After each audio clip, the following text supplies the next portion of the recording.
If your wallet was feeling safe this week, it isn't anymore. An absurd wave of indie games is hitting Steam and consoles, covering just about every genre you could ask for and worth adding to your wishlist. Part Tropico, part bullet hell FPS, all committed to the bit, Pax Autocratica has you building a totalitarian space colony and then personally storming the battlefield to expand it. Shape your citizens through fear, loyalty, and propaganda between missions, then grab a gun and lead roguelite firefights across the fractured Tyrus system. It's a genuinely strange genre mashup. Dark satirical city builder meets FPS roguelike, and that weirdness is exactly the appeal.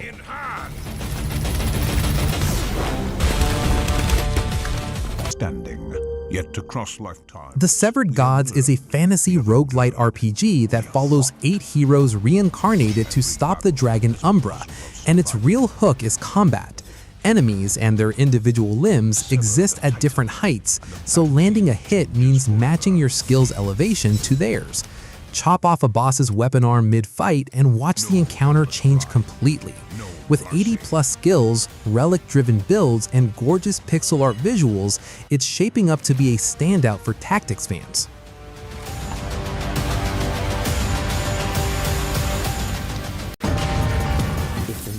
Set in the same world as the beloved mages of Mystralia, Echoes of Mystralia is a spellcrafting roguelite ARPG built around reordering and combining memories to construct spells from scratch. Swap one component and a fireball becomes a freezing nova instead. With over 100,000 wishlists and a near-perfect demo reception already behind it, this is one of the week's most anticipated launches for anyone who loves experimenting with builds. When I look at the cycle, 5.5 years in the making from a single developer, Agent 64 Spies Never Die is a full-throated love letter to GoldenEye 007 and Perfect Dark. You play Secret Agent John Walter across a 14-mission campaign of hostage rescues and terminal hacks, then take the fight online with up to 8 players and bots. Unlockable paradox modes pile on 70+ cheats and modifiers, so once the story's done, the real chaos begins.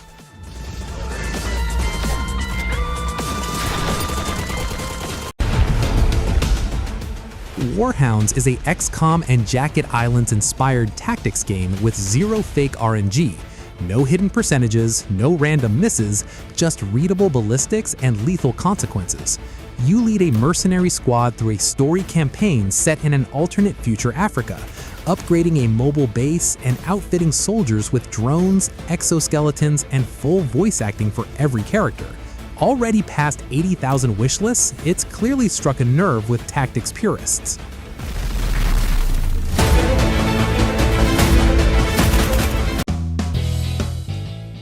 Grab up to 3 friends, grab a pickaxe, and defend your king. Stonewards is a first-person co-op roguelite where clearing a monster wave earns you a short window to dive into procedurally generated mines for resources before the horn sounds again. Forge upgrades, repair your defenses, and race the clock. It's dwarven combat with a genuinely tense risk-reward loop.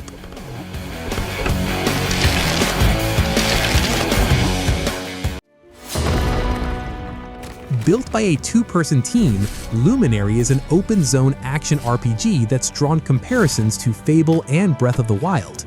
Climb, swim, and glide through a handcrafted fantasy world, solo or in co-op for up to 3. It leans forgiving rather than punishing, making it an easy on-ramp for players who want ARPG exploration without the usual brutal difficulty curve.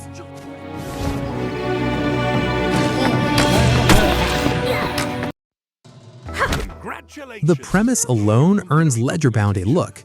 You're an insurance adjuster turned reluctant hero in a bureaucratic fantasy kingdom, recruiting coworkers, romancing them HR-approved style, and fighting an immortal threat with rock, paper, scissors tactical combat. Written by Helldivers 2's former narrative director and voiced by Matthew Mercer and Ben Starr, it's a genuinely funny take on the tactics RPG formula. Is achieved. You are now ready to head out into the field. Rising. RIFTSTORM is a co-op PvE extraction shooter that strips away the punishing PvP pressure of the genre in favor of pure squad-based tension.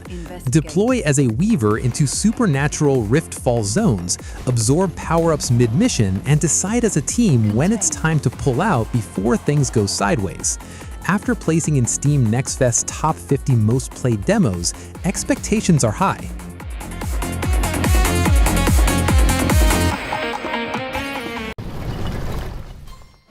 A colossal blade has pierced the world, raining down enchanted swords, and in Swordcery, you're the unlucky hero who now has to master 100 of them. Each sword carries its own class and unique ability, and swapping between them on the fly against telegraphed attacks is the whole game.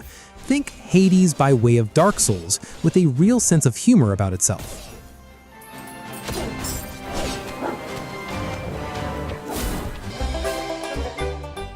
Royalty Free For All is a hand-drawn party brawler built entirely from public domain characters.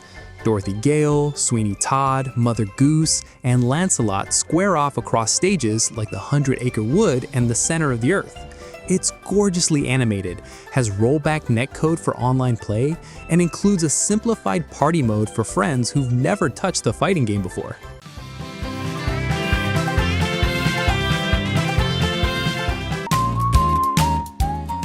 Finding Polka is a dialogue-free, ballpoint pen illustrated walking sim about chasing a dog that looks just like your childhood pet.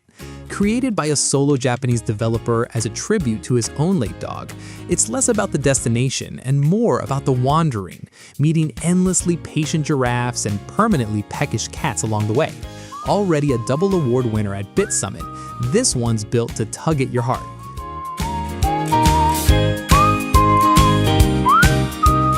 Talking about. Cool kids ruled the hall. Billed by press as the bully successor players have wanted for 20 years, Agefield High Rock the School is an open-world high school sim that drops you into the early 2000s as new kid Sam, roped into a plan to rock the school before graduation. Skip class, join cliques, and navigate an 8 to 10 hour coming-of-age story soaked in raunchy teen comedy nostalgia. I don't know him like I know him. Embarrassing attempts. Hey. Mandate Order is a sprawling war and city builder set during China's Warring States era, where you construct a stronghold, manage farming and logistics, recruit scholars from the 100 schools of thought, and command real-time battles with thousands of soldiers on screen at once. Nearly 100,000 wish lists deep already, this is a genuine epic in miniature for grand strategy fans.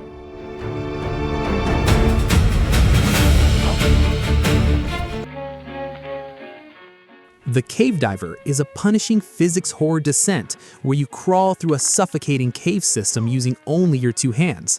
Think QWOP, but genuinely unsettling.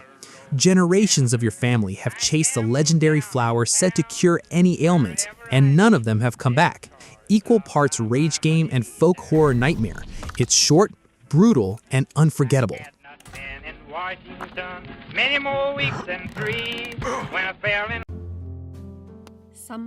Verde is a cozy, nature-themed city builder where you grow houses for adorable seed creatures called seedlets and watch a magical, abandoned settlement bloom back to life. With 3 distinct biomes, deep building customization, and a genuinely relaxing pace, it's an easy pick for anyone who wants their management game low stress and high charm. No timer. Just a place.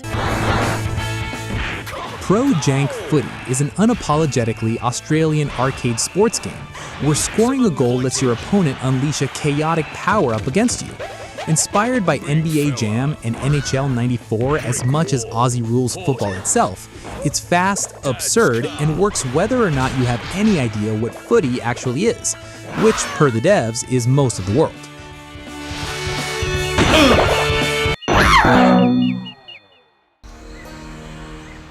The World War II tactical shooter series heads to Southeast Asia with Hell Let Loose Vietnam, bringing 50v50 battles across 6 open maps, 17 battlefield roles, and vehicles ranging from helicopters to riverboats. After a delay to polish balance following open betas, it arrives promising the most intense hell let loose experience yet for large-scale realism fans.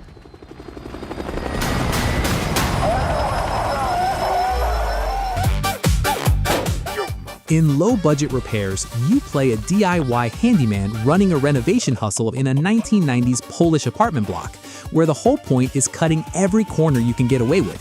Dilute the paint, skip the level, and pocket the cash before the client notices. It's a simulation game built entirely around gleeful, chaotic incompetence.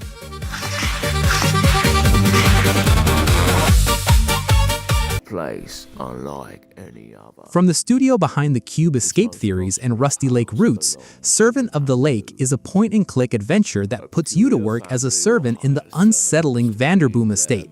What starts as straightening portraits and doing laundry slowly spirals into assisting and cleaning up after the family's alchemical experiments. Already past 250,000 wish lists, it's a must for puzzle horror fans. The holder of the family lineage. And William the... Security 51 is a tense Papers, Please meets The Thing checkpoint horror sim that puts you on duty deep inside Area 51, scanning staff, verifying clearances, and deciding who's allowed through the elevator and who absolutely mustn't leave. As shifts escalate, you gain tools like fingerprint scans and blood tests, but the real dread comes from knowing that a mistake made today might not surface until several shifts later.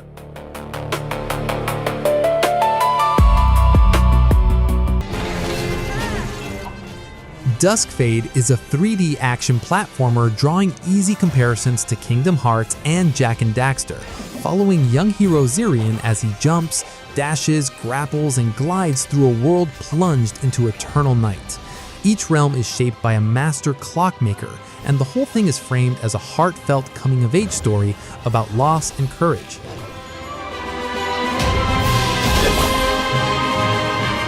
Action stops here. Wild Blue Skies is a love letter to 90s on-rails shooters in the Star Fox mold, with anime-inspired visuals and easy-to-learn controls layered over classic arcade dogfighting.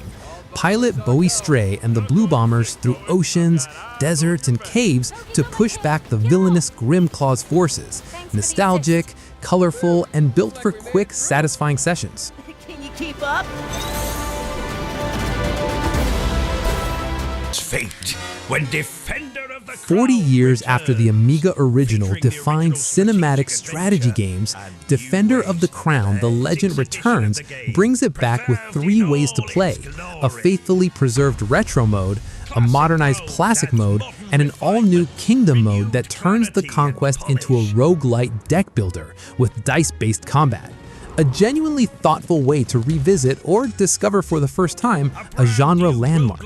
Of dice, decks, and destiny.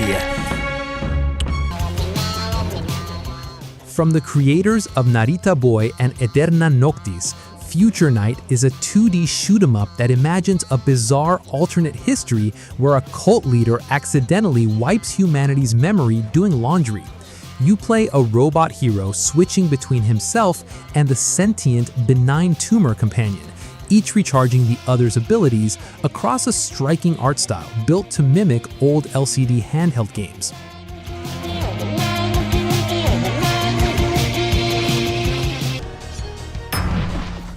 In Memoirium, a retro-inspired Souls-like, you wake up in a crumbling dream realm with no memory of who you are, fighting through liminal spaces, a familiar 21st century school one moment, a wax-held-together castle the next. Between runs, you decorate a safe room with mementos collected along the way, giving the usual Souls-like grind a surprisingly reflective personal touch.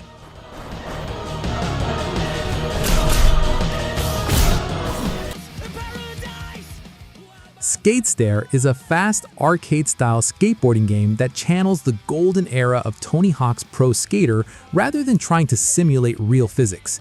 You play as real-life Dutch skater Ster Meyer, chaining kickslips, grinds, and grabs into massive combos across city blocks packed with hidden lines, all set to an underground skate punk soundtrack.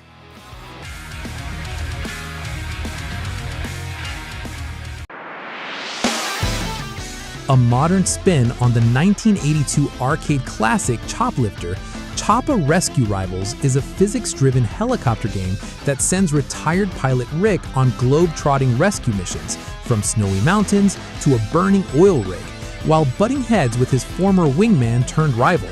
Solo campaign, 2-player local co-op, and the 4-player vehicular air hockey mode round out a genuinely charming package 6 years in the making.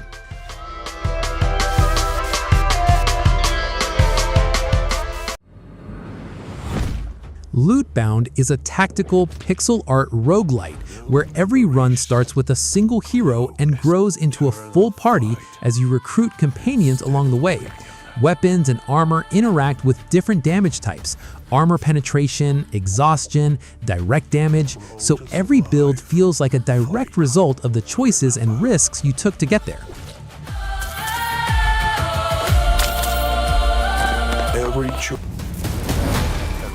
The Lovecraftian horror series that began with The Lighthouse dives underwater for its follow-up, Static Dread: The Submarine, casting you as first mate aboard the submarine Ares after a catastrophic aurora has awakened something ancient beneath the waves.